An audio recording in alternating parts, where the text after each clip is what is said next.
Samantala mga kabrigada, ang PCG, wala raw ho nakitang oil spill dyan ho yan sa tumaob na barko sa Mindoro. Brigada Katrina Honson, ibrigada mo! Brigada Live Report. Kinumpirma ni Philippine Coast Guard Deputy Spokesperson Commander Michael John Encina na hindi nakitaan ng bakas sa oil spill ang tumaob na dredging ship na Honghe 16 sa Occidental Mindoro. Sa panayam ng Brigada News FM Manila kay Encina, sinabi nitong tuloy-tuloy pa rin sa ngayon ang search and retrieval operation sa dalawang nawawalang tripulante.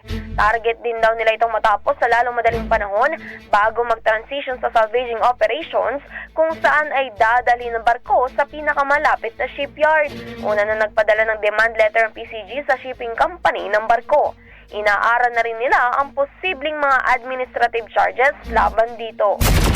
As soon as the possible that we can get and recover the remaining crews, the better po. As to with the dito naman po sa salvage operation, we are waiting for the submission po ng mga pertinent requirements.